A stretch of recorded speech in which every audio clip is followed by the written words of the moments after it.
नमस्कार, आदाब। Crime petrol dial 100 में आप सबका स्वागत है।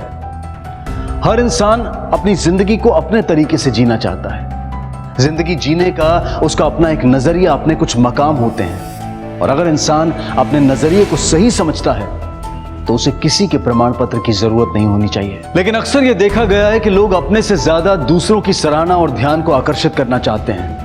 काश के ऐसे लोग समझ पाते कि दूसरों का प्रमाण पत्र प्राप्त करने की बजाय अपने आप पर भरोसा रखना ज्यादा जरूरी है। और जब अपने ही अपनों के लिए उठाए जोखिम को मानने से इनकार करें, यहां तक कि आपको दरकिनार कर दें, तो दिल दुखता है। और कई बार यह दुख इस कदर बढ़ता है कि रिश्तों में जुर्म की आहट कब प्रवेश कर जाती है पता ही नहीं लगता। केक आ गया, बहुत बढ़िया केक लाया हो। ये लो माचिस, आप कैंडल लगा दो, मैं छुरी लेके आता हूँ। क्या?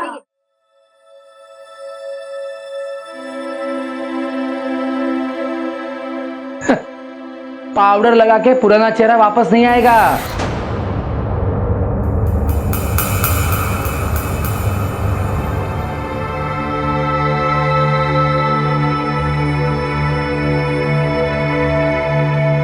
काटो काटो, चलो। अरे आई को तो आने दो।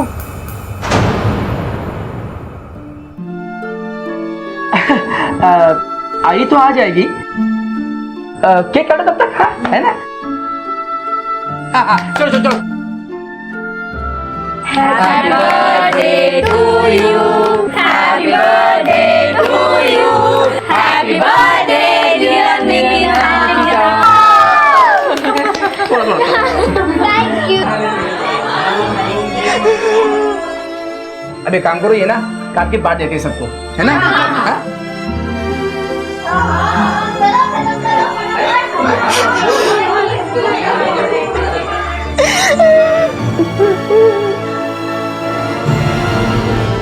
वसुधा एक मध्यम वर्गीय गृहिणी थी जिसने अपनी बेटी नीलम को स्टोव के फटने से बचाने के लिए अपने आप को उसका शिकार बना लिया। और इस हादसे में उसका चेहरे से लेकर छाती तक का पूरा हिस्सा जल गया। इस हादसे ने न सिर्फ उसका चेहरा बल्कि उसके परिवार में उसकी जगह और उसके सम्मान को भी बिगाड़ दिया था। वो सबके लिए एक हीन भावना की वजह बन चुकी थी और अपने लिए एक तिरस्कृत पत्नी और मां।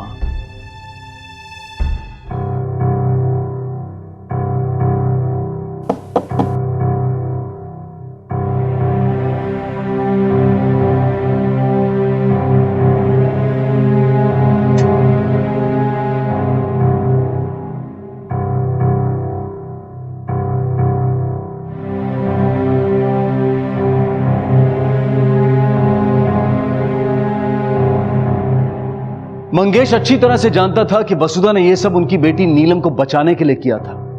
उसने अपने मां होने के फर्ज को निभाया था, लेकिन मंगेश अपने पति धर्म को भूलकर अपनी ही पत्नी वसुधा के साथ एक ही कमरे में रहने से कतराता था। और दूसरी तरफ वसुधा की सगी बेटियां भी उसके साथ सौतेले जैसा व्यवहार करती थी और ना ही वो अपनी मां के दुख के प्रति पूरी तरह से संवेदनशील थी।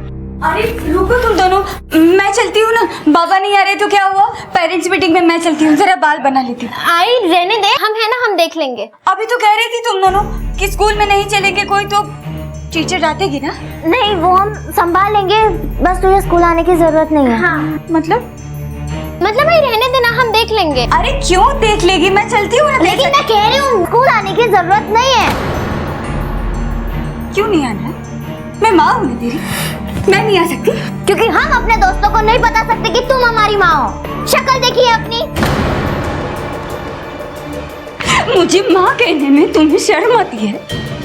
लोगों के सामने मुझे तुम्हें माँ कहने में शर्म आती है? आती है। तुम्हारा ये जला हुआ चेहरा देखकर हम सबको घिन आती है। चल निकिता। वसुधा से हमदर्दी की बजाय उसके परिवार वालों को उससे घृणा हो गई थी, घिन आती थी। ये जिल्लत अब वसुधा के लिए रोज की बात हो गई थी। सबके बीच होते हुए भी वसुधा कहीं ना कहीं अकेली थी और अब उससे ये बर्दाश्त नहीं हो रहा था और उसने इसका एक हल निकाला।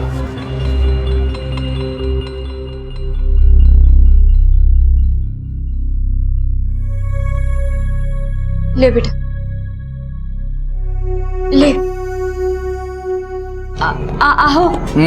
ऐका ना, पिछले कुछ दिनों से ना मुझे एक अनजान नंबर से बार बार मिस कॉल आ रहा है और मुझे लग रहा है कि वो जानबूझकर परेशान करने के लिए कर रहा है।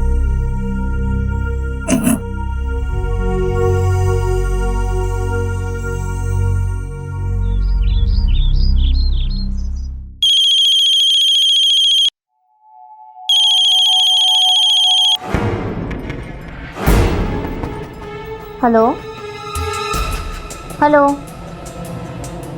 हेलो। आएगा कौन सा फोन है? पता नहीं, अननोन नंबर से कॉल आया था और शायद कोई आदमी था, क्योंकि फोन रखने से पहले उसने किसी को आवाज दी। तुम लोग स्कूल जाओ।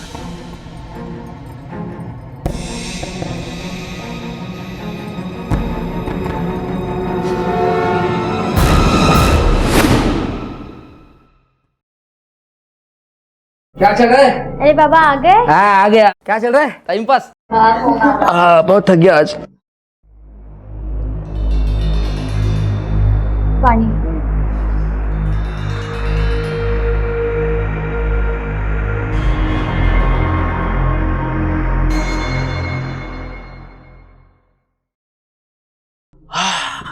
बाबा बाबा मेरे कॉलेज की स्पेशल कोचिंग में सिलेक्शन हो गया है। क्या बात है, अभिनंदन अभिनंदन। एक मिनट। हाँ हेलो हेलो हेलो। हाँ क्या बोला था तू? बाबा मेरी स्पेशल कोचिंग में सिलेक्शन हो गया है। गुड। कब से क्लास है तेरी? बस कुछ ही दिनों में बाबा। एक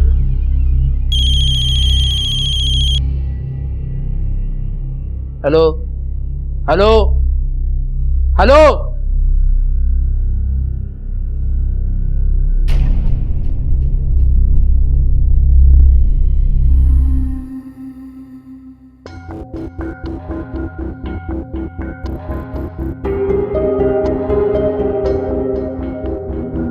आई बाबा का कुछ पता चला? नहीं आई मैंने बाबा को ऑटो स्टैंड, उनके दोस्तों, सब जगह जाके पूछा पर किसी को कुछ पता नहीं आई। बल्कि बाबा ने आज ऑटो निकाला भी नहीं, उनका ऑटो वहीं खड़ा है जहां पे हर रोज पार्क करते हैं। पता नहीं बाबा कहाँ चले गए।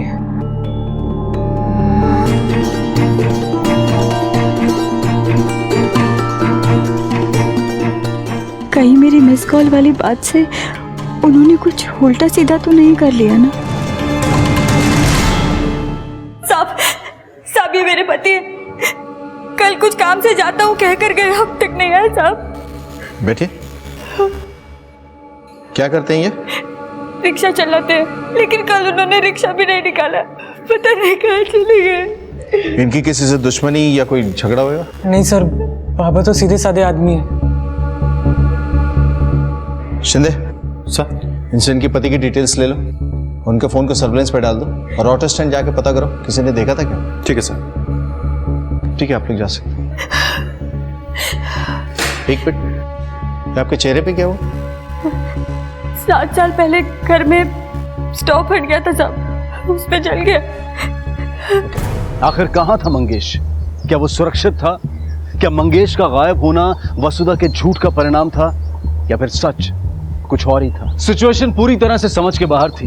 मंगेश को लापता हुए पूरा एक दिन गुजर चुका था और मंगेश की कोई खबर नहीं थी। लेकिन मंगेश के गायब होने के साथ साथ शाम तक एक और घटना घटी जिसने वसुधा के जीवन में और बड़ा भूचाल ला दिया।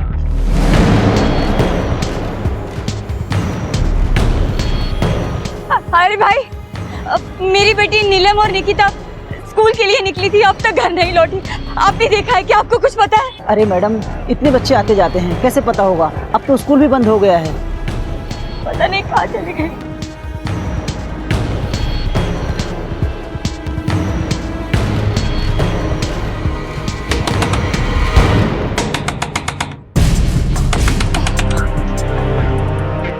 अब बेटा, नीलम और निकिता यहाँ पर आए हैं क्या? नहीं तो आंटी। तुम्हारे यहाँ नहीं आए तो कहाँ गए? आज शनिवार है, 3 बजे घर आ जाती, अब तक नहीं आई। कहाँ चली गई? लेकिन आंटी, आज तो वो दोनों स्कूल ही नहीं आई थी। क्या?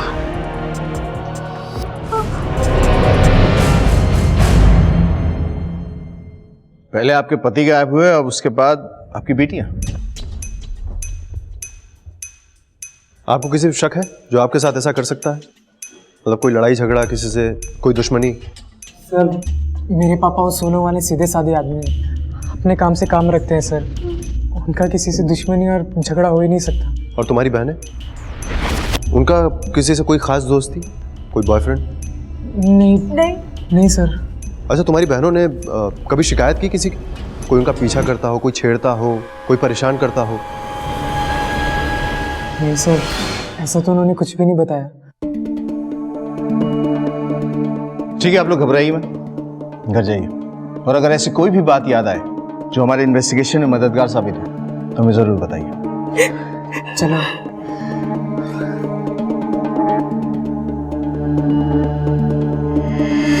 शिंदे, इन दिनों की बेसिक इन्फॉर्मेशन और फोटोग्राफ्स आसपास का पुलिस स्टेशन में सर्कुलेट करवा दो।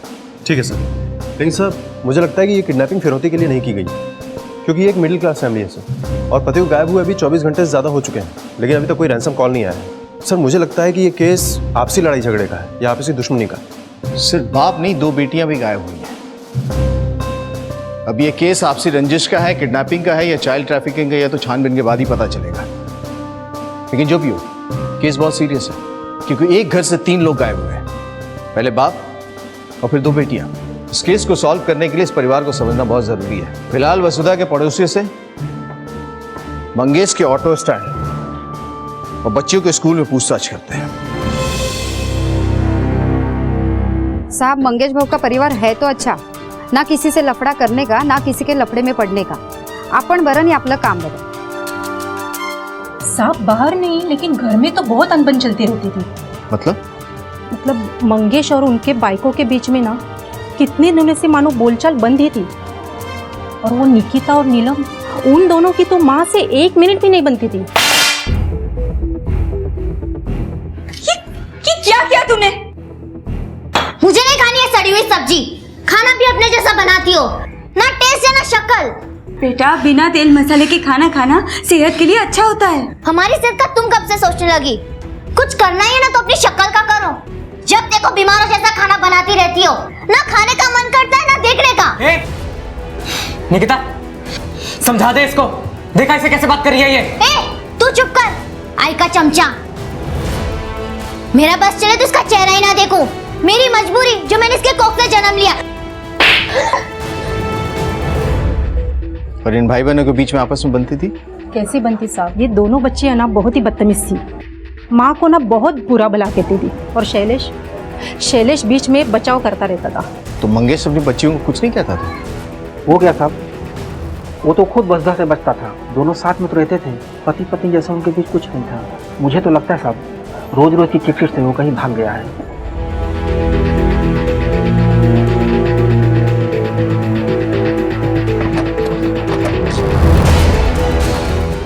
मंगेश एकदम ईमानदार, उसूल वाला आदमी था साहब। शायद इस वजह से ही उसको लोग खड़ूस समझते थे, और इस वजह से ही लोगों से उसकी बनती नहीं थी। पर किसी से कोई दुश्मनी ऐसा कुछ नहीं था साहब। अच्छा, मंगेश 17 तारीख को यहाँ पर आया था क्या? नहीं साहब, वो 17 तारीख को यहाँ पे नहीं आया था। हमको लगा कि उसको बाहर का भाड़ा मिला हो। जब भी उसका बेटा हमको यहाँ पे पूछने के लिए आया, तभी हमको लगा कि वो गायब है। हाँ साहब, पर उसका घर पर बहुत मस्त होता था, इसके लिए वो हमेशा परेशान रहता था। बोलता था वो सगी माँ और बेटियों में बिल्कुल नहीं बनती, ऐसा लगता है जैसे जन्म जन्म की दुश्मन हो।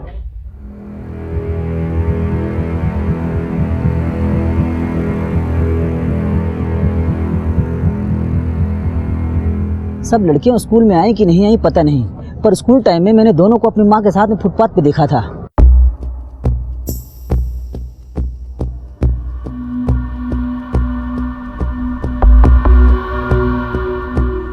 साहब, देख के ऐसा लग रहा था कि सुबह उन लोगों में किसी बात को लेकर झगड़ा चल रहा है। फिर शाम को माँ आई और पूछी मेरी बच्ची कहाँ है। पूछताछ से ये बात सामने आई है कि आपके पति आपको इग्नोर किया करते थे, और आपकी बेटियों से भी आपकी बनती नहीं थी, वो आपकी बेइज्जती किया करती थी। कहीं इसी वजह से आपने अपने पति और बेटियों को गायब तो नहीं कर दिया? साहब, आप क्या कह रहे हैं? ये बात मानती हूँ मैं कि मेरी अपनी बेटियों से नहीं बनती थी, अनबन होती ही रहती थी। लेकिन आप ही बताइए, बाहर लोगों के सामने घर में अगर मेरी बहुत ज्यादा बेइज्जती करेंगे तो मैं कब तक चुपचाप सहती रहूंगी? कभी ना कभी कुछ तो कहूंगी ना साहब। लेकिन मतलब नहीं है कि मैं उनके साथ, वो मेरी सौतेली बेटियां नहीं थी साहब, मेरी अपनी बेटियां थी। पड़ोसियों से पता चला है कि नीलम और निकिता अपने माँ की बिल्कुल भी इज्जत नहीं करती थी, इसीलिए तुम भी उन दोनों को पसंद नहीं करते थे। ये बात सच है ना?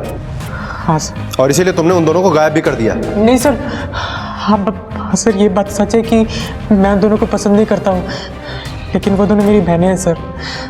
दोनों की बदतमीजियों के लिए मैं उनको डांटता था, कई बार हाथ भी उठा देता था सर, लेकिन मैं उनको गायब क्यों करवाऊंगा सर? 18 तारीख को सुबह से शाम तक कहाँ थे तुम? सर उस दिन मैं अपने बाबा को ढूंढने में बिजी था। तो फिर ये बात हमसे छुपाई क्यों आपने कि जिस दिन निकिता और नीलम स्कूल के बाहर से गायब हुई थी उस दिन भी आप लोगों के बीच में झगड़ा हुआ था? कहीं ऐसा तो नहीं कि इसी वजह से आपने उन दोनों को भी? नहीं साहब, ये आप क्या कह रहे हैं? मैंने आपसे कोई झूठ नहीं बोला साहब, मुझे तो याद भी नहीं है कि उस दिन ऐसा कुछ हुआ था, लेकिन इसका ये मतलब नहीं है कि मैं सच बोल रही हूँ साहब। मैं ऐसा सोच भी नहीं सकती। अगर आप ऐसा नहीं सोच सकते तो फिर कौन सोच सकता है? वो कौन है जो ऐसा कर सकता है? मुझे एक अनजान नंबर से कॉल आता था, मैंने इसकी मामा को भी बोला था, आज भी उसका फोन आया था। उसका फोन पर यह कहना था कि मेरी दोनों बेटियां उसकी मां से, अगर मैंने उससे शादी नहीं की तो वो मेरी दोनों बेटियों को मार डालेगा साहब। तो ये बात आपने पहले क्यों नहीं बताई हमें? फोन क्यों नहीं किया? मैं करने वाली थी साहब, लेकिन शैलेश घर पर नहीं था। मैंने सोचा कि वो आ जाएगा तो मैं आपको फोन करके बता दूंगी, और लेकिन उससे पहले तो आप ही घर आ गए साहब।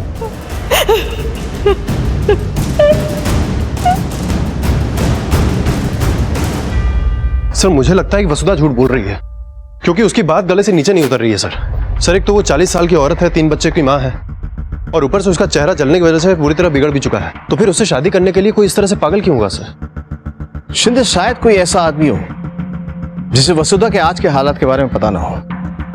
शायद कोई पुराना प्यार जो अब तक अटका हो, या फिर कोई ऐसा आदमी जिसे वसुधा के आज के हालात से हमदर्दी हो।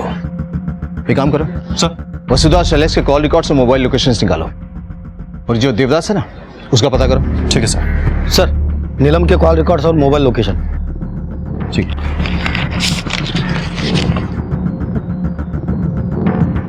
नीलम के मोबाइल का लास्ट लोकेशन उसके स्कूल के पास। शिंदे सर, इसका मतलब है कि लड़कियां जहां और जिसके साथ भी गई है ना, स्कूल के बाहर से गई हैं। एक काम करो सर, स्कूल के आसपास जितने भी सीसीटीवी कैमरास हैं और उस रूट पे जितने कैमरास हैं ना, सबका फुटेज चेक करो, शायद हमें कोई क्लू मिले। ठीक है सर।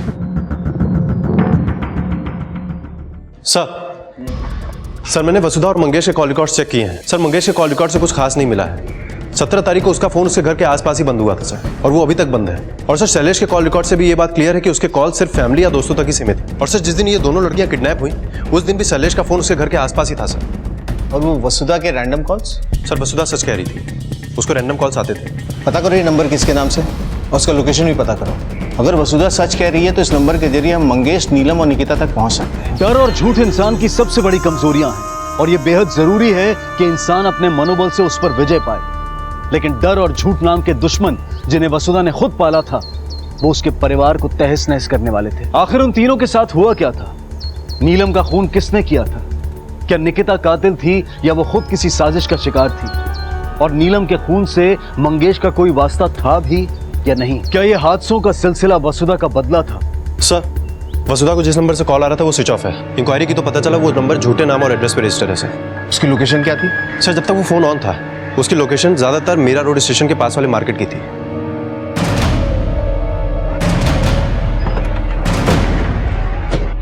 इस औरत को पहचानते हो? ध्यान से देखो, शायद देखा हो।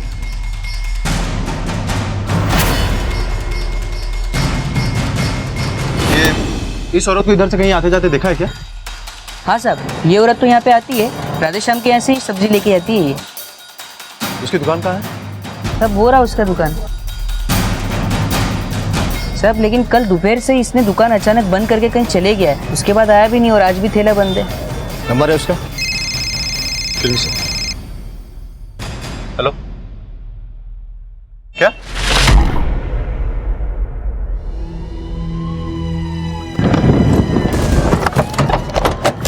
हटिए आप लोग यहां से।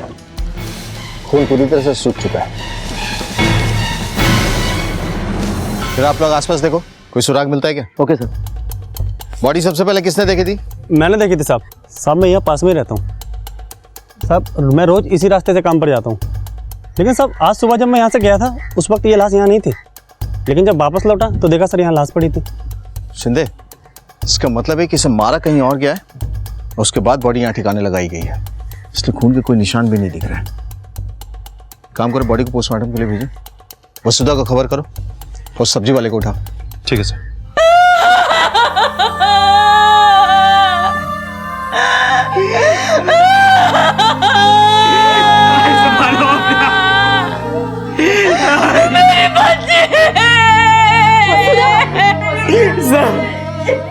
सर मैं अपनी एक बहन खो चुका हूँ सर, दूसरी को नहीं खोना चाहता सर। प्लीज मेरे पापा और बहन को ढूंढ दो, प्लीज उन्हें ढूंढ दो सर। हम उन्हें ढूंढने की पूरी कोशिश कर रहे हैं, संभालो अपने आप को। शैलेश, शांत हो। आप कौन है? साहब मैं मंगेश का दोस्त हूँ, हफ्ते भर से बाहर था, आज ही आया हूँ तो ये बात पता चली। सर, राधेश्याम अचानक से कहीं चला गया है। पड़ोसियों का कहना है कि शायद वो अपने गांव गया होगा, लेकिन गांव कौन सा है सर, ये किसी को पता नहीं। मतलब पॉसिबल है कि ये किडनैपिंग और मर्डर राधेश्याम ने किया। इस केस को सॉल्व करने के लिए हमें उस तक पहुंचना बहुत जरूरी है।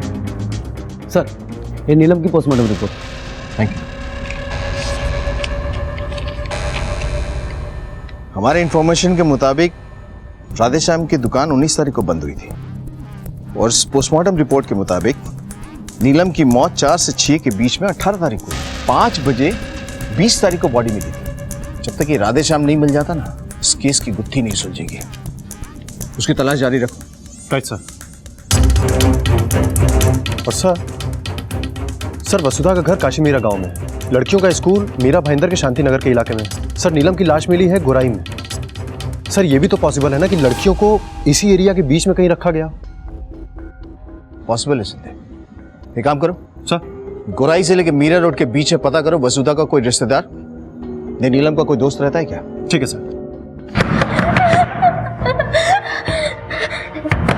दरवाजा खोलो, अरे खोलो दरवाजा।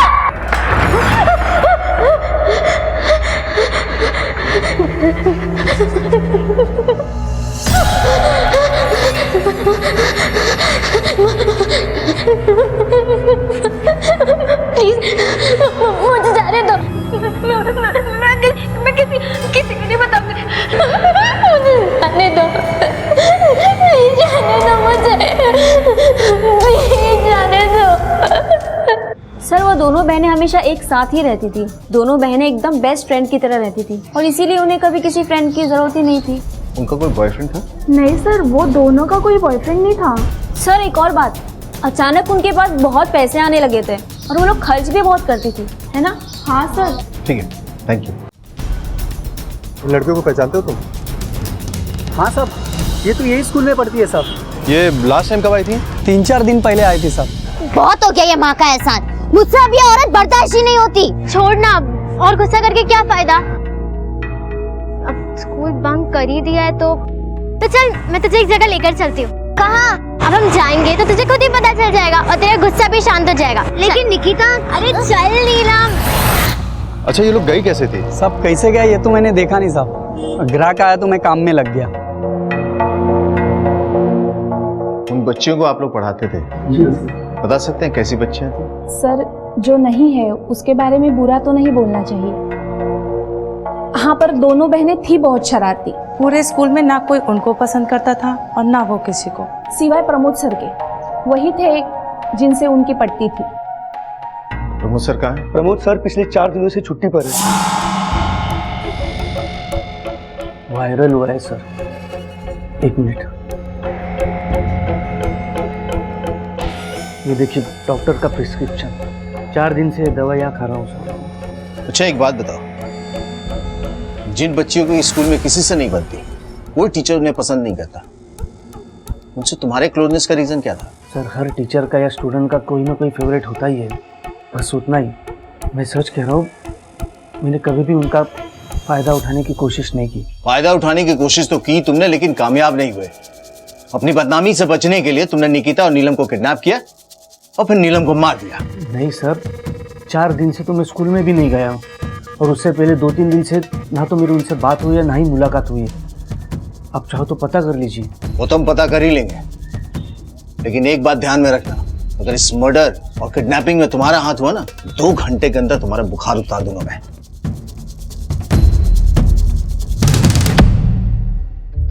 शिंदे ये सच नहीं बोल रहा है, मुझे लग रहा है कुछ ना कुछ छुपा रहा हमसे ये। सर कहीं ऐसा तो नहीं कि इस टीचर प्रमोद का नीलम के साथ अफेयर चल रहा हो, जिसकी खबर मंगेश को हो गई हो, और शायद मंगेश ने इसका विरोध किया हो, जिसकी वजह से इसने पहले मंगेश को गायब किया, फिर दोनों लड़कियों को, और शायद नीलम की जान गलती से चली गई। शिंदे अभी कुछ भी कहना जल्दबाजी होगी। एक काम करो सर, इस पे नजर रखो और उसकी कुंडली निकलवाओ। ठीक है सर।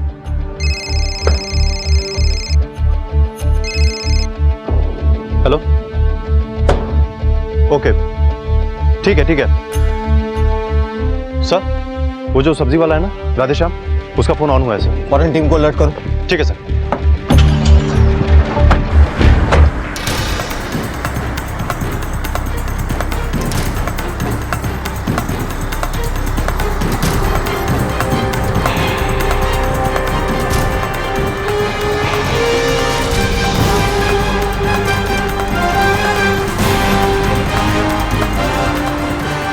राधेश्याम चल, साहब हमने कुछ नहीं किया, चल पता चलेगा, चल।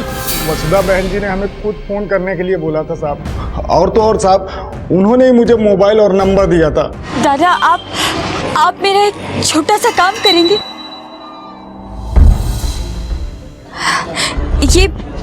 ये सिम कार्ड और ये फोन, आप इससे मुझे दिन भर मिस कॉल करते रहिएगा।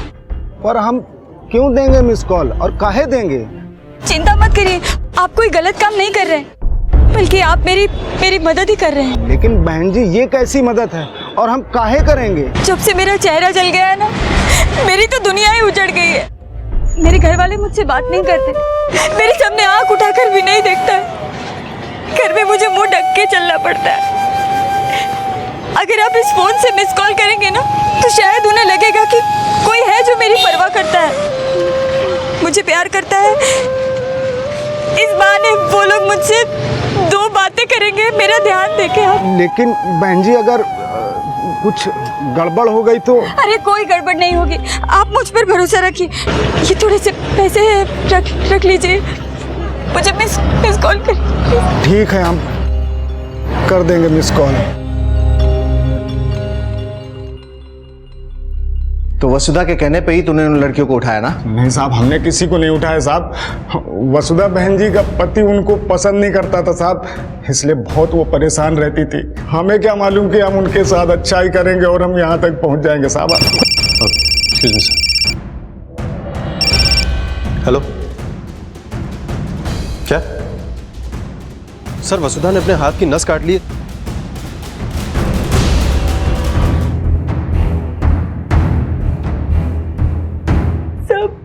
मेरी वजह से मेरी बच्ची नीलम, उसके साथ जो कुछ भी हुआ उसके लिए मैं जिम्मेदार हूँ, इसीलिए अपने आप को सजा देनी चाहिए, लेकिन बच गई। झूठ बोल के आपने गुनाह किया है, और उसी झूठ की वजह से हम गलत दिशा में तहकीकात करते रहे और आपकी नीलम मर गई। लेकिन अब मंगेश और निकिता किस हाल में हमें भी नहीं मालूम। साहब अब मुझे सजा दे दो, मैं जिम्मेदार हूँ इन सब के लिए। झूठ बोल के जो गुनाह किया उसकी सजा तो मिलेगी आपको, लेकिन अगर मंगेश और निकिता को कुछ हुआ होगा ना, तो कानून आपको थोड़ा भी रियायत नहीं देगा। सर वसुधा ने अपने हाथ की नस काट ली, इसका मतलब कि उसके अंदर वायलेंट इंस्टिंक्ट है। सर कहीं ऐसा तो नहीं कि वो अपने आप को निकिता और नीलम से बहुत ज्यादा नीचा समझने लगी थी, जिस बात का उसे गहरा दुख था, और हो सकता है कि उसकी ये तकलीफ इतनी बढ़ गई हो कि उसने खुद ही अपनी बेटियों को अगवा करवा के उन्हें मरवा दिया। शिंदे अगर मान भी ले कि उसी ने ये सब किया है, तो भी उसका प्लान तो सक्सेसफुल हो ही रहा था ना। फिर उसे सुसाइड करने की या हमारे सामने कबूल करने की क्या जरूरत पड़ी? मुझे लगता है कि कोई ऐसा आदमी है जिसे वसुधा के सब्जी वाले से फोन करवाने वाली बात पता चल गई थी, और उसने अपनी दुश्मनी निकालने के लिए बच्चियों को अगवा किया और फिर नीलम को मार दिया, और शायद ये सोच रहा हो कि हमारा शक तो वसुधा पे ही जाएगा। नहीं सर, अभी तक इस फैमिली का कोई दुश्मन सामने नहीं आया। दुश्मन शुभचिंतक के रूप में भी हो सकता है। प्रमोद के बयान पे मुझे जरा भी भरोसा नहीं है, मुझे लगता है कुछ छुपा रहा है वो। और दूसरी तरफ ये अजय, जिस परिवार के काफी करीब है। एक काम करो सर, इस अजय की कुंडली निकलवाओ। ठीक है सर। सर, हमने प्रमोद के बारे में इंक्वायरी की तो एक चौंकाने वाली बात सामने आई। मैं वही बोल रहा हूँ कि मैंने नीलम के साथ कुछ भी गलत नहीं किया।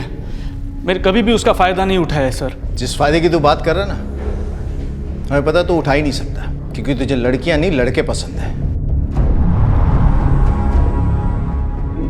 ये कैसी बात कर रहे हैं आप सर? ऐसा कुछ नहीं, मेरी गर्लफ्रेंड है सर। सर मेरी गर्लफ्रेंड नहीं है सर, मेरा बॉयफ्रेंड है सर। मैंने ये सच सबसे छुपा के रखा था, क्योंकि मुझे पता था सब लोग मेरा मजाक बनाएंगे। लेकिन नीलम बहुत तेज लड़की थी सर, उसने सब कुछ पता लगा लिया था कि मैं। आप तो काफी रोमांटिक निकले सर, क्या लव मेकिंग सीन है? ये तुम्हारे पास कैसे आई? ये हमने तब ली थी जब कल अपनी कार में आप अपने बॉयफ्रेंड के साथ कुची-कू कर रहे थे। और अगर आप नहीं चाहते कि आपकी कुची-कू वाली हरकत की तारीफ सब लोग करें तो 10,000 देने पड़ेंगे। और इतना तो आप कर ही सकते हैं ना सर, 10,000 कुछ ज्यादा नहीं है, राइट? और उसके बाद वो हर 8-10 दिन के बाद मुझे पैसों के लिए ब्लैकमेल करने लगी। इसका मतलब है कि निकिता और नीलम के पास तुम्हारे पास से पैसे आते थे और तुमने उनसे पीछा छुड़ाने के लिए और अपनी बदनामी से बचने के लिए उन्हें किडनैप किया और नीलम को मार दिया। सर, निकिता कहाँ है?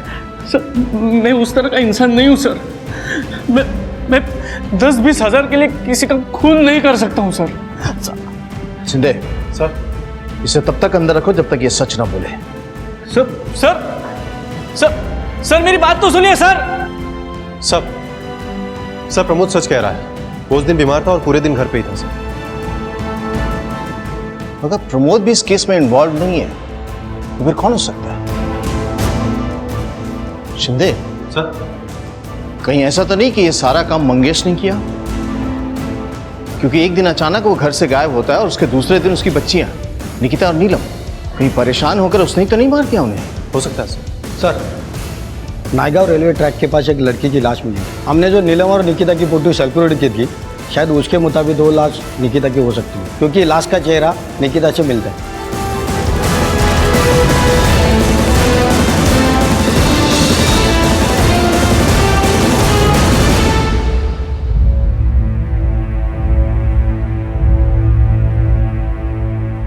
सर, बॉडी 2 हिस्सों में कट चुकी है।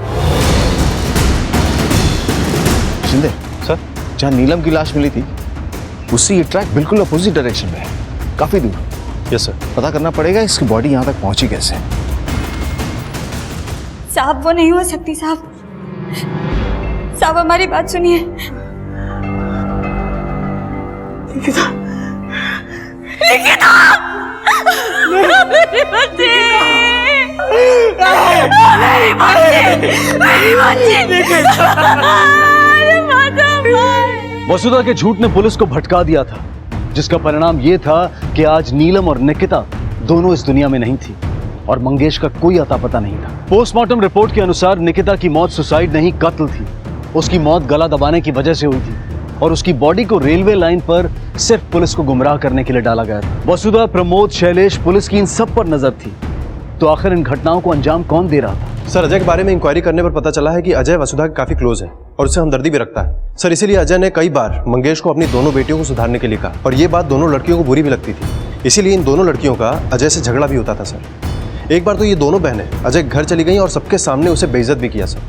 बात यहाँ तक बढ़ गई कि नीलम ने अजय को एक थप्पड़ भी मार दिया। सर, कहीं ऐसा तो नहीं कि अपनी बेइज्जती का बदला लेने के लिए अजय ने पहले इन दोनों बहनों को गायब किया हो और उसके बाद मार दिया हो? शिंदे, ये नौबत इसलिए भी आ सकती है क्योंकि अजय और वसुधा के बीच में कुछ चल रहा था जिसकी जानकारी बच्चियों को थी और उन्होंने अपने बाबा मंगेश को ये बात बता दी। इसलिए अजय और वसुधा ने मिलकर प्लानिंग की और पहले मंगेश, उसके बाद बच्चियों को गायब कर दिया। बच्चियों की लाश तो मिल गई है, कहीं ऐसा तो नहीं कि मंगेश को भी इन लोगों ने मार दिया? ऐसे गंदी बात मैं सोच भी नहीं सकता हूँ। दोस्त हूँ मंगेश का, वसुधा को भाभी मानता हूँ, मैं अपने परिवार की तरह समझता हूँ उन्हें। इसीलिए तूने मंगेश को लोन दिया था ना ऑटो खरीदने के लिए, जिसके पैसे तूने अभी तक नहीं मांगे? साहब, वो दोस्त है मेरा, आज नहीं तो कल दे देगा ना। इसमें क्या है? इसमें यह है कि तूने वो लोन वसुधा की वजह से उसे दिया था और उसकी लड़कियों ने तेरी प्लानिंग फेल कर दी। इसीलिए तूने उन्हें पहले किडनैप किया, उसके बाद लड़कियों को मार दिया।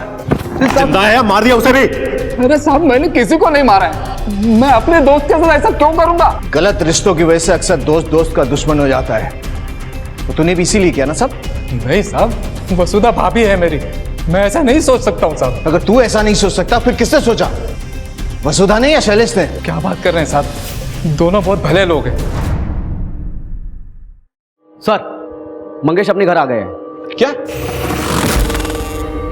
अब तक कहाँ थे तुम? साहब मैं राजस्थान गया था। वहां किस लिए गए थे?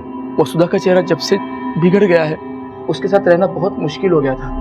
हमारे बीच में पति पत्नी जैसा कुछ भी नहीं था, लेकिन उस दिन जब मुझे पता चला कि उसको किसी अनजान नंबर से मिस कॉल आ रहा है, मुझे बहुत बुरा लगा साहब। खुद की घिन आने लगी साहब। मुझे लगा मैं उसके साथ बहुत गलत कर रहा हूँ। मैं उसको देखता नहीं, इसीलिए कोई उसे तंग कर रहा है, पर मैं था जो अपना पति धर्म निभाने से भागता रहा साहब, इसीलिए उसे छोड़कर भाग गया। लेकिन जब पेपर में नीलिमा और निकिता के बारे में पढ़ा तो मुझसे रह नहीं गया साहब, मुझसे रह नहीं गया साहब। मैं वापस चला आया साहब, मैं वापस। कहीं ऐसा तो नहीं इन्हीं सब कारणों की वजह से वसुधा के अंदर इतना गुस्सा भर गया कि उसने ही अपनी बेटियों को मार दिया?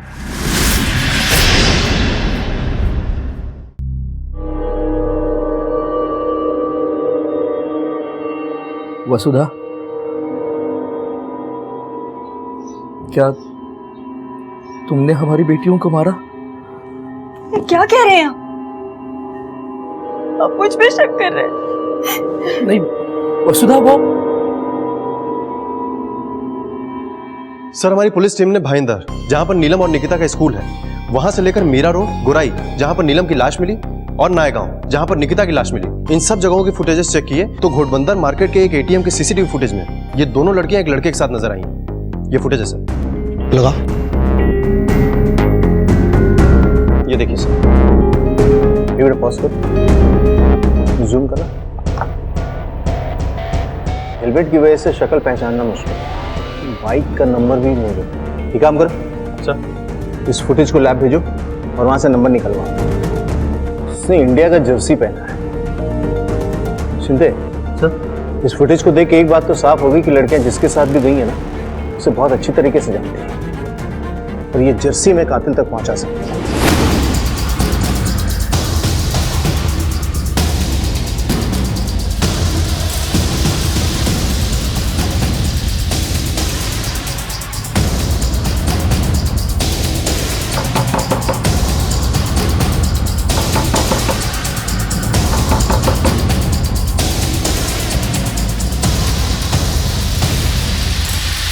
सच करो।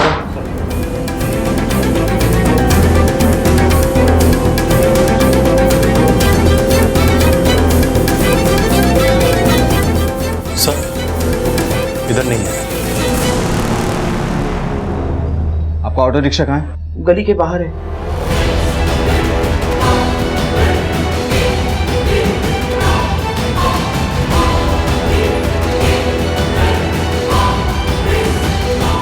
सर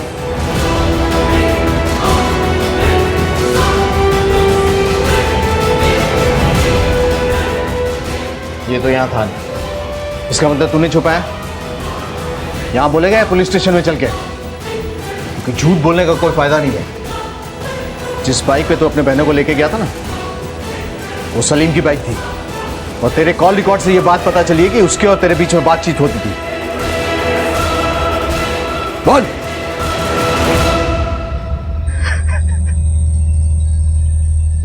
हाँ सर, मैंने इन दोनों को मारा है।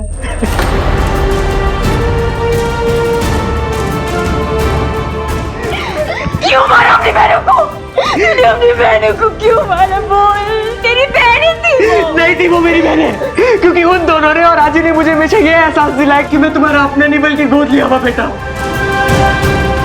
ये बात मैंने तुमको और बाबा को नहीं बताई। लोग मेरा मजाक बनाते थे, मुझे ये एहसास दिलाती थी कि अपना अपना होता है, पराया पराया। मैं अंदर ही अंदर रोता था। मैं सब कुछ सह लेता, नहीं मेरे लिए सब कुछ। वो लोग गाय के साथ भी बुरा बर्ताव करते। मैं पहले से ही उनसे गुस्सा था, पर जब उस दिन बाबा गायब हुए तो नीलम ने सारा इल्जाम आय के ऊपर डाल दी। और आई को बहुत बुरा भला कहा। आई उनको समझाने के लिए स्कूल तक गई। आई रोते रोते घर है कि मैं नीलम को जिंदा नहीं छोड़ूंगा। उसके बाद क्या हुआ? उसके बाद मैंने निकिता को झूठ कहा कि बाबा वापस आ गए और उन दोनों को बुला रहे हैं। हमको उन्हें मनाने जाना पड़ेगा। नीलम को मारने के बाद मैंने निकिता को समझाने की बहुत कोशिश की, पर वो मेरी बात ही नहीं सुन रही थी। इसलिए मैंने 3 दिन बाद उसको भी मार दिया। तेरे आने के बाद मेरे घर में खुशी आई थी। तेरे घर में आने के बाद ही मैं माँ बनी, और तूने ही मेरा घर उजाड़ कर रख दिया। मेरे बच्चे कभी वापस नहीं आ सकते। ले चलो इसे।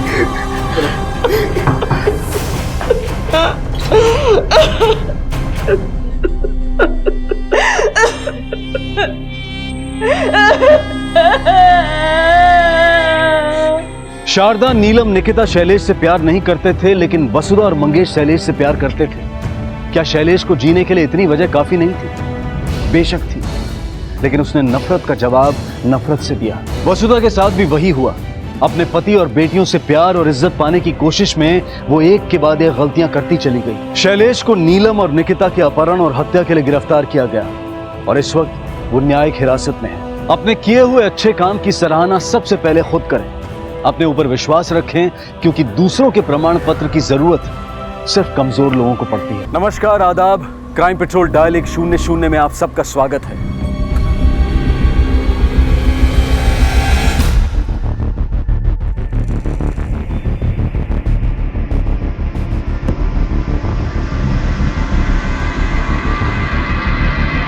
लो खा लो, खा लो।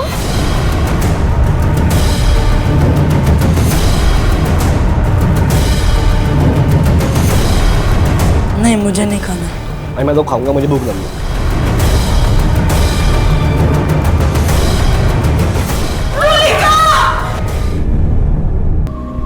सदियों पहले जब इंसान ने 2 पत्थर के टुकड़ों को रगड़कर पहली बार आग जलाना सीखा होगा, तब उसे अंदाजा भी नहीं रहा होगा कि घर्षण या टकराव से पैदा होने वाला ये सिद्धांत आने वाले समय में ना सिर्फ उसके सामने, बल्कि उसके देश, समाज और पूरी दुनिया के सामने सबसे बड़ी चुनौती और समस्या बनकर खड़ा होगा।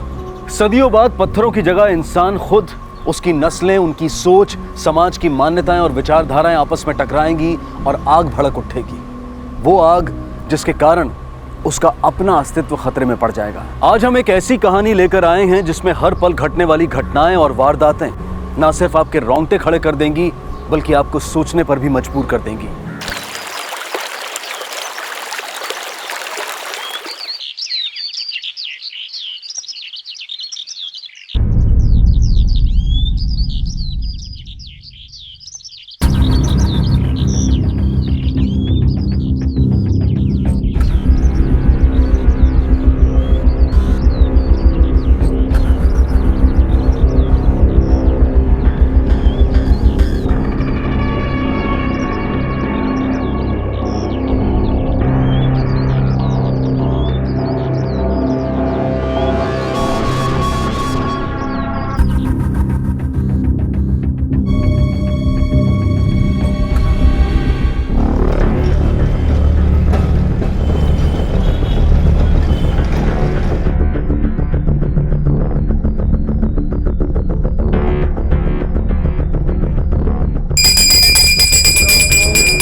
हेलो माँ, कैसे हो आप? अच्छी हूँ। और बाबा?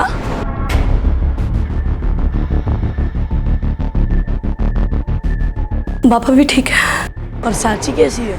साची भी अच्छी है। 2 दिन के बाद उसकी गुड़िया की शादी है ना, तो उसी की तैयारी में लगी है।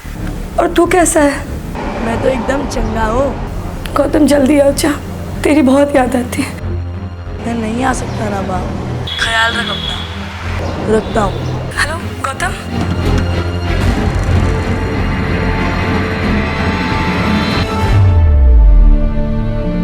अरे कहाँ चले गए आप लोग? आइए, इस तरफ आइए। आप उधर चले जाइए। अरे पोस्टर, आपको कब से बोला पोस्टर लगा पोस्टर लगाइए। और काम हो रहा है आपका? हाँ भैया। हाँ, क्या लिख रहे हो? ठीक से लिखो।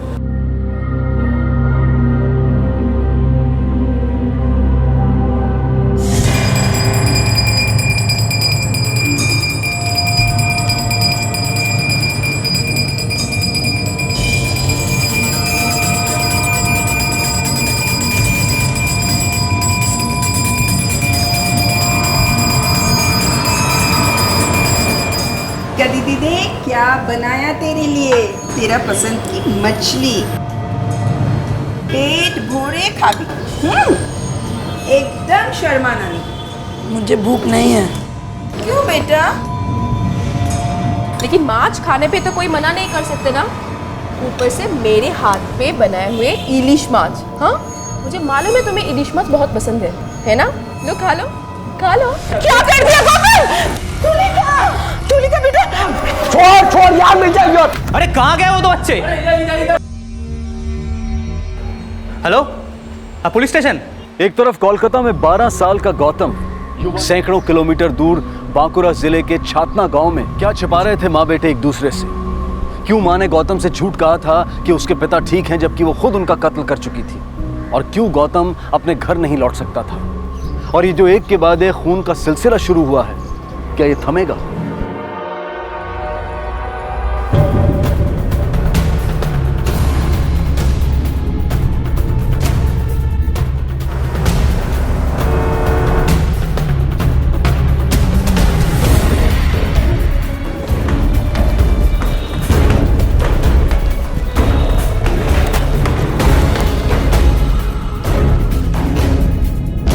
आपको जो बोला वो करिए। साइड में जाइए, कुछ नहीं है। जाइए साइड में जाइए। साइड में संभाल लो।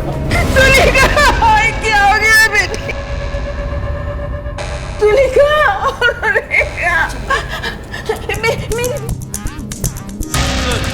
ये सीढ़ियों के पास मिला है। ऑटोमेटिक पिस्टल किसने किया ये? गौतम, एक 12 साल का लड़का था सर, और दीदी के साथ ही रहता था वो। 12 साल का लड़का? तुलिका गौतम और भूमा की मदद कर रही थी। उसने उन्हें कोलकाता जैसे बड़े शहर में आसरा दिया, उनके खाने पीने का ख्याल रखा और उन्हें सही शिक्षा मिले, इसके लिए भी वो प्रयास कर रही थी। तो फिर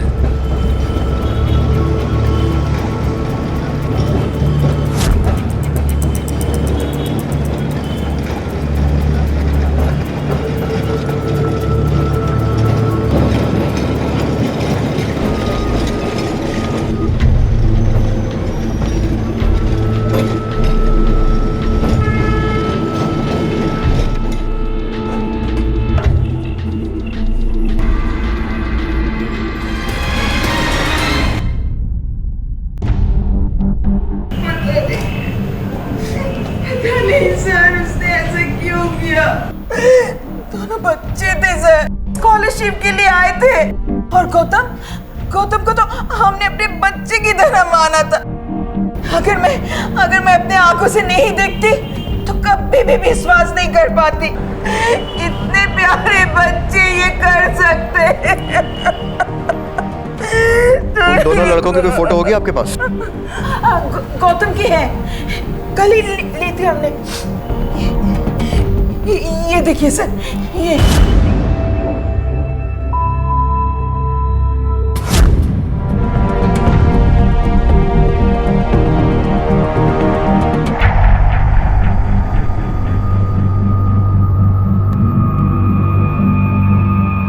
गौतम के फोटो को सभी पुलिस स्टेशन में सर्कुलेट करवाओ और खबरियों के नेटवर्क को एक्टिवेट करो। ये लड़का और इसके साथी यहाँ के नहीं है, कहीं बाहर से आए थे। इनसे बात करके दूसरे लड़के का स्केच बनवा लो।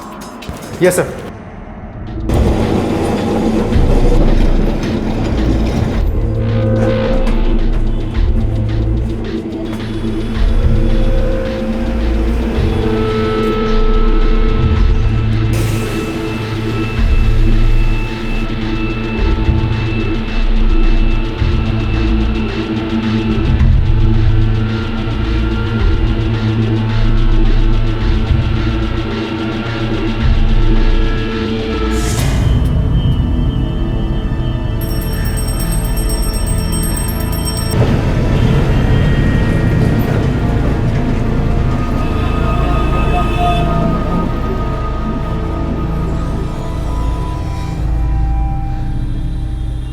गौतम इधर आ। तू यहाँ पर बैठ, मैं आ रहा हूँ। दादा कहाँ जा रहे हो? मेरी बात मान, तू रुक यहाँ पर। मैं भी चलता हूँ। जब तक मैं ना हूँ यहाँ हिलना मत, नहीं मिलना।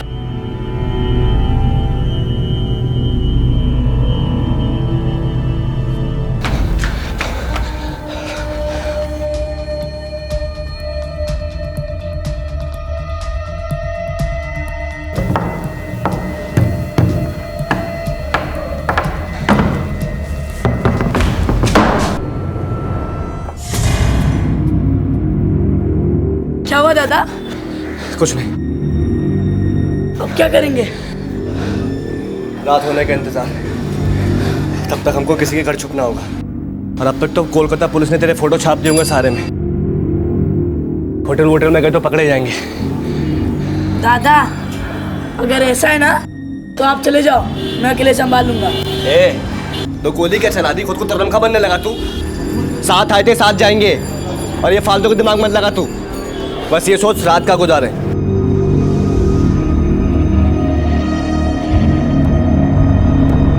दादा हाँ। रात गुजारने का ठिकाना मिल गया।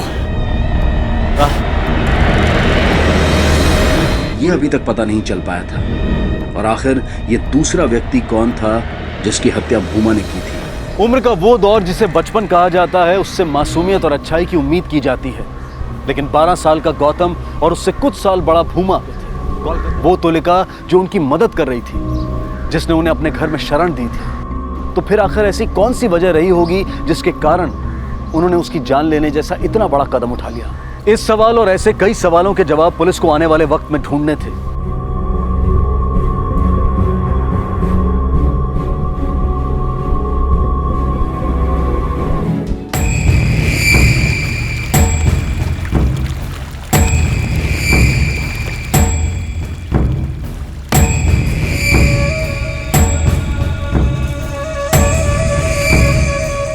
मैं क्या हाथ जोड़ती, मुझे एक बार मेरी बेटी से मिलने दो। उसे बहुत तेज बुखार है, उसे दवा की जरूरत है। अरे तू गिड़गिड़ा क्यों रही है? मैंने किसी बात के लिए मना किया आज तक? तो जा मिल ले। सर, इन लोगों ने तुलिका को अपने गांव का जो नाम बताया था, मैंने वहाँ बात कर लिया। ये लोग वहाँ से नहीं है। इन लोगों ने तुलिका को झूठा एड्रेस दिया था। किसी और गांव से 2 बच्चे गरीब स्टूडेंट्स बनकर आए, तुलिका से मिले। तुलिका ने इन लोगों को अपने घर पे भी रखा हुआ था। एक और बात सर, ये छोटा सा बच्चा गौतम, जिसने तुलिका पर गोली चलाई, पिछले 10 दिनों से एक लस्सी की दुकान पे काम कर रहा था।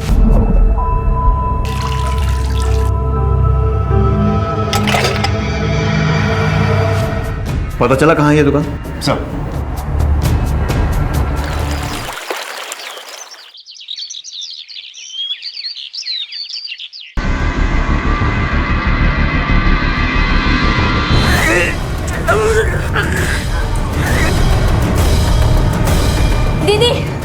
दीदी आप निकलो यहाँ से अभी, जल्दी।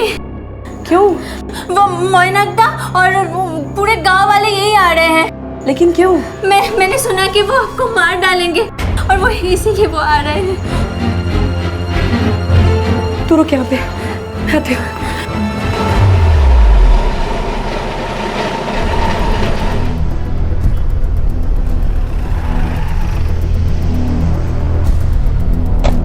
बताइए। मुझे नहीं पता था सर वो लड़का ऐसा निकलेगा। मुझे काम के लिए लड़के की जरूरत थी, मैंने उसे रख लिया अपने यहाँ। बिना कोई बैकग्राउंड चेक किए ऐसे ही रख लिए? उसी समय हमारी दुकान के सब स्टाफ छुट्टी पर चले गए थे और दुकान अकेले संभालने में प्रॉब्लम हो रहा था, इसलिए उसे काम की जरूरत थी, मुझे स्टाफ की, मैंने रख लिया उसे। कभी कोई पिस्तौल या गन वन कुछ देखा, या फिर कोई उससे मिलने आया हो? नहीं सर। ठीक है।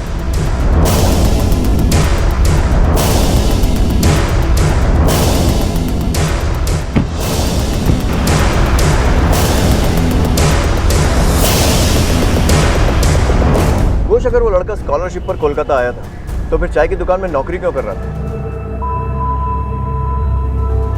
जबकि तुलिका ने उससे और उसके साथी को अपने घर में रखा हुआ था, और इन दोनों का खाना पीना भी वहीं हो रहा था। फिर उसे पैसों की जरूरत क्यों पड़ी?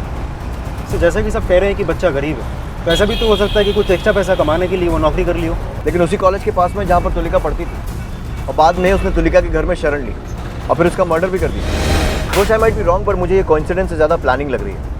नहीं तो उसके पास वो ऑटोमेटिक रिवॉल्वर कहाँ से आता? सर कहीं ऐसा तो नहीं कि दोनों बच्चे किसी क्रिमिनल गैंग के साथ कनेक्टेड हो, या फिर दोनों ही सुपारी किलर्स हो सकता है, और ये भी हो सकता है कि वो रिवॉल्वर तुलिका का ही हो।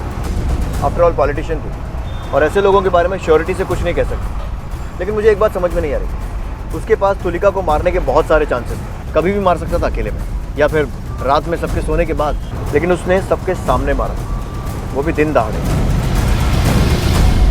चल देखते हैं कहाँ छुपी है।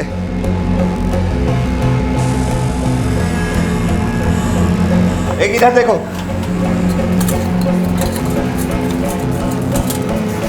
झुमके, हाँ? मिताली कहाँ है?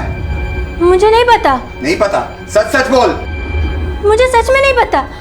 ठीक है, चलो हम खुद ही पता कर लेते हैं। अरे चलो रे, पूरा गांव खंगाल करके ढूंढो, देखो कहाँ जाते हैं। आज चलो मीना।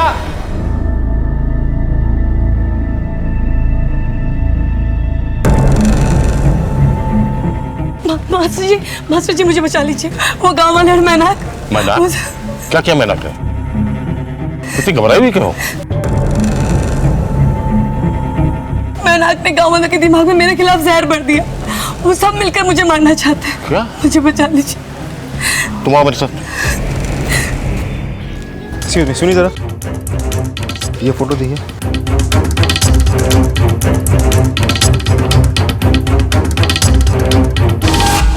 तू आएगा? नहीं, मुझे नहीं खाना। भाई मैं तो खाऊंगा, मुझे भूख लगी। गौतम और भूमा को पकड़ने के लिए कोलकाता पुलिस ने पूरे शहर में जाल बिछा रखा था। उन्होंने शहर के कोने कोने में गौतम की तस्वीर फैला दी थी, जिससे उन्हें उसके बारे में कोई ना कोई सुराग मिलने की पूरी उम्मीद थी। बेटा ये फोटो देखो, इसे देखा है? हाँ, इसको मैं देखा था। मेरा दोस्त दीप चैटर्जी के साथ था। दीप चैटर्जी? कहाँ रहता है बेटा ये दीप? ये आगे वाली गली पे ब्लू वाला घर। Thank you. वेलकम। सर, इस लड़के का घर पता चल गया है, दीप चैटर्जी।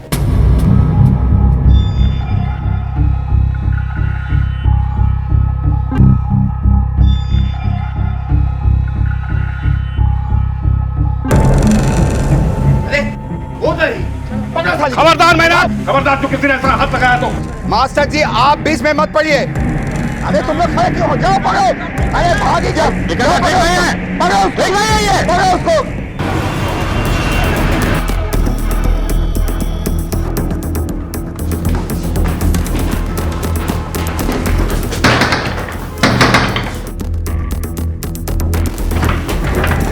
जी हाँ, शीलादित्य चैटर्जी।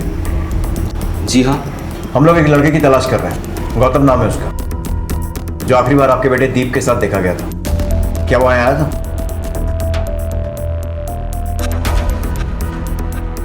जी हाँ वो आया था, लेकिन मिलकर थोड़ी ही देर में चला गया। कैसे जानते हैं आप उसे? Actually he is my son's friend, classmates रहे थे दोनों वर्षों तक। और कहाँ गया ये बता कर गया? जी नहीं, कुछ बताया तो नहीं, बस चले गए। जाते वक्त उसके साथ कोई और भी था? जी नहीं, बिल्कुल अकेला था वो। अच्छा, आपका बेटा दीप घर में है? जी है ना। बुलाइए। बुलाइए। दीप, दीप बेटा।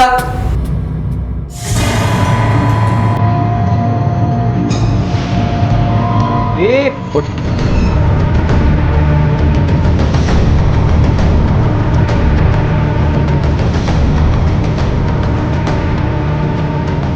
जाएगी कहाँ आखिर बच के? देरी कहीं होगी। पूरा छान मारना है, इधर उधर सब।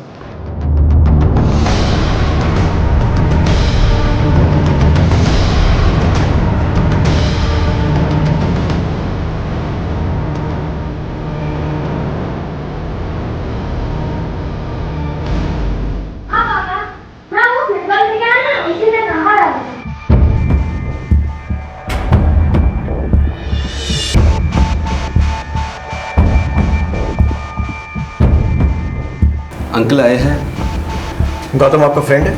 हाँ। वो यहाँ आया तो? हाँ, मिल के चला गया। कहाँ गया है, बता कर गया? नहीं। ठीक है, उम्मीद करता हूँ कि अगर वो दोबारा आएगा तो आप हमें इन्फॉर्म करेंगे। जी हाँ।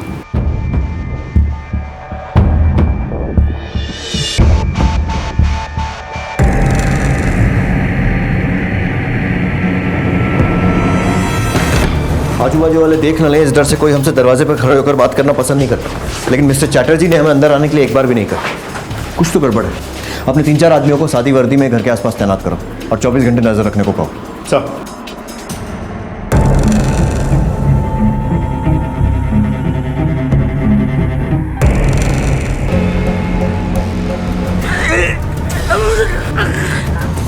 कैसे हो आप?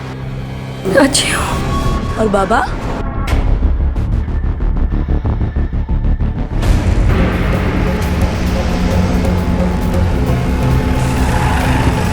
देखिए, अगर सिचुएशन इतनी क्रिटिकल और इन्फॉर्मेशन क्रूशियल नहीं होती तो इस टाइम पे आपको डिस्टर्ब नहीं करते। No no, it doesn't matter.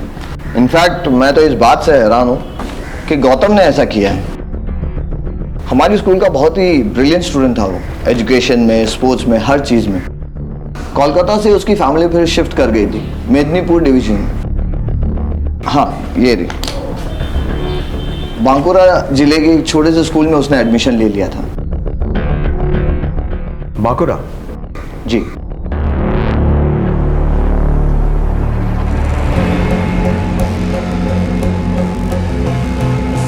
सब मिलके ढूंढो, देखो कहाँ गई है और कितना भगाएगी। आखिर गई कहाँ?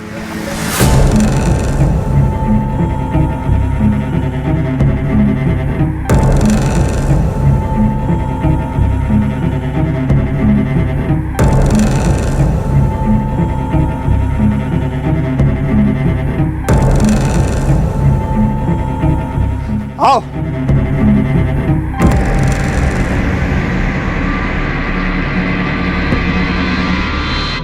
जी जी, बच्चे का नाम है गौतम और पिता का नाम है Ravish. Okay, thank you. Sir, Medinipur police headquarter से बात हुई। बांकुरा के उस गांव में कोई पुलिस स्टेशन नहीं है, तो वो लोग पहले एक सर्च टीम बांकुरा के लिए भेजेंगे। शाम तक टीम पहुँच के हमें रिपोर्ट करेंगे। गुड। घोष, अम्मी बापची, इतना टैलेंटेड बच्चा किलर बनने पर क्यों और कैसे मजबूर हुआ? उसे हथियार उठाने के लिए किसने मजबूर किया? किसी सिचुएशन ने या फिर किसी पर्सन ने? सर, आपने एक चीज़ नोटिस की? हमने जहाँ जहाँ भी पता किया वहाँ सिर्फ गौतम के बारे में ही पता चला, लेकिन दूसरे लड़के भोमा के बारे में कुछ भी पता नहीं चला है। सर, मुझे काम के लिए लड़के की जरूरत थी, मैंने उसे रख लिया अपने यहाँ। मैं तो इस बात से हैरान हूँ कि गौतम ने ऐसा किया है। हमारी स्कूल का बहुत ही ब्रिलियंट स्टूडेंट था वो, एजुकेशन में, स्पोर्ट्स में, हर चीज़ में। इसे देखा है? हाँ, इसको मैं देखा था। मेरा दोस्त दीप चैटर्जी के साथ था। बचपन में अपनी दादी नानी से चुड़ैल और डायन की कहानियां हम सब ने सुनी होंगी। ये कहानियां हमें या तो कोई सीख देने के लिए सुनाई जाती थी या फिर सिर्फ मनोरंजन के उद्देश्य से। वजह चाहे जो भी हो, लेकिन कहानी सुनाने वाला अंत में ये बताना नहीं भूलता था कि असल जीवन में ना तो कोई डायन होती है और ना ही कोई चुड़ैल। लेकिन यहाँ तो एक पूरा गांव अचानक अपने बीच रहने वाली इस सामान्य महिला मिताली को डायन कहकर उसके पीछे पड़ गया था। आखिर उसने ऐसा क्या किया था जिसने उसे इंसान से डायन बना दिया था? क्या यही वो वजह थी जिसके कारण वो उसे डायन कहकर उसके पीछे पड़ गए थे, या फिर ये कहानी कुछ और ही थी?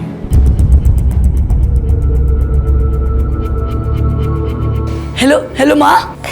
गौतम भैया। झुमकी, झुमकी क्या हुआ? झुमकी माँ कहाँ है? झुमकी वो गाँव वाले माँ को ले गए। क्यों? कहाँ ले गए?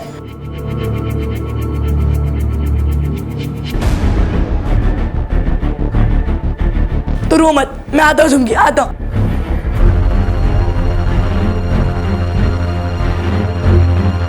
माँ को मार डालेंगे।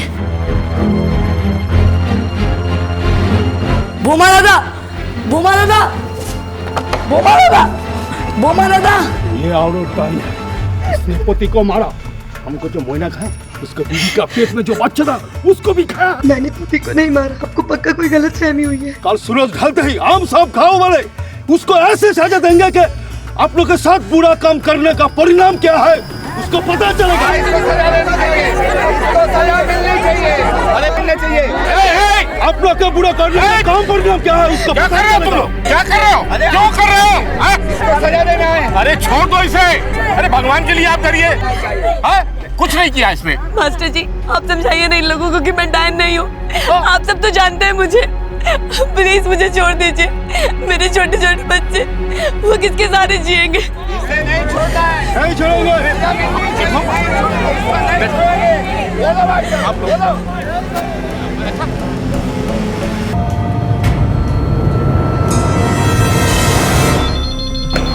Hello hello police station. हाँ बोल रहे। इंस्पेक्टर साहब मैं दीप के फादर बोल रहा हूँ।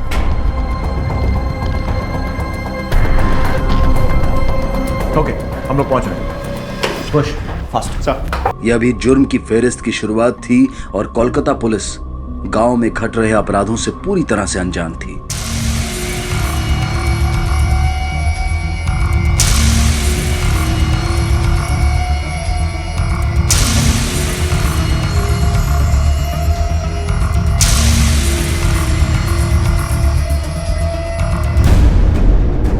शहर से ज्यादा दूर नहीं गए होंगे। एक काम करो, शहर से बाहर जाने वाले जितने रास्ते हैं सब पर चेक पोस्ट लगवाओ, नाकाबंदी करवाओ, चेकिंग करो। उन दोनों का फोटो सब जगह सर्कुलेट करो। मैं कंट्रोल रूम में बात करूँ। सर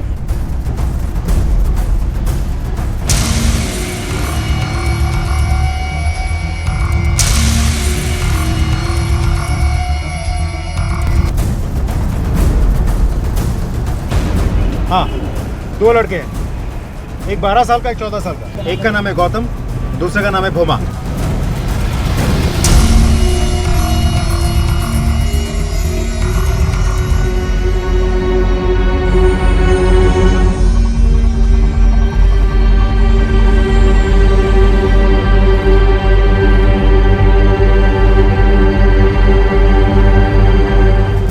हाँ 2 लड़के हैं, स्टूडेंट यूनियन लीडर तुरिका का मर्डर करके भागे हैं। फोटो सिर्फ गौतम की है, हम भिजवा रहे हैं। छोटे वाले की फोटो भिजवा रहे हैं, बड़े वाले का जैसे ही हुलिया मिलता है आपको बताएंगे।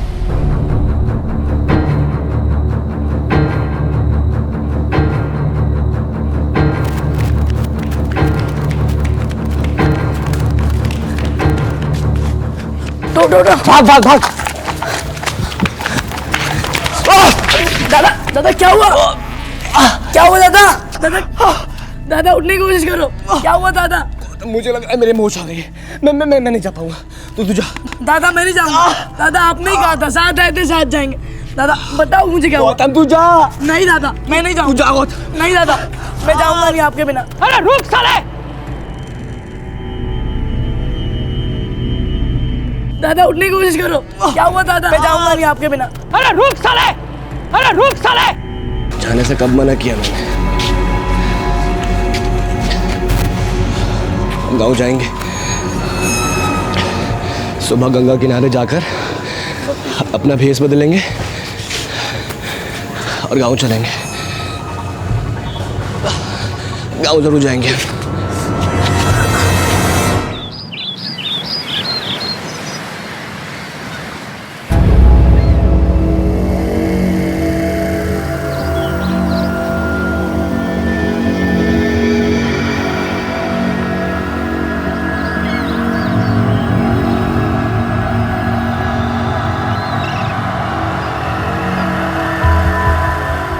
दादा दादा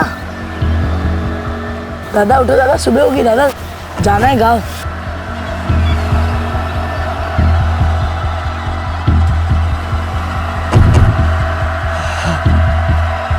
मैं चलना है दादा। आओ दादा आओ। दादा दादा उठने की कोशिश करो दादा। गौतम लगता है हम जान नहीं जा पाएंगे, बहुत दर्द हो रहा है। दादा आप यहीं पे रुको, मैं देखता हूँ कोई दवाई मिलती है आसपास। नहीं गौतम गौतम गौतम तू कहीं मत जा, रुक। गौतम रोक अभी। गौतम गौतम रोक तू। और आ गया ये।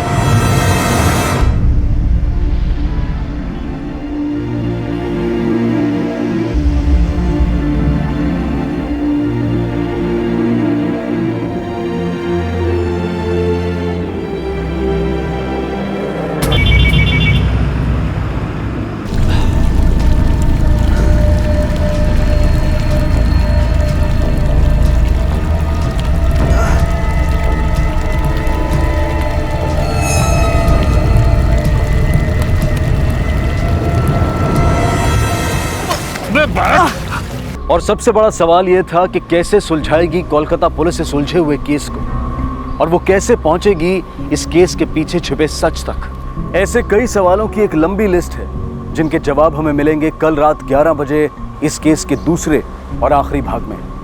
अब मैं अनूप सोनी आपसे विदा लेता हूं। कल रात आपसे फिर मुलाकात होगी। तब तक अपना और अपने परिवार का ख्याल रखें और देखते रहें क्राइम पेट्रोल डायल 100।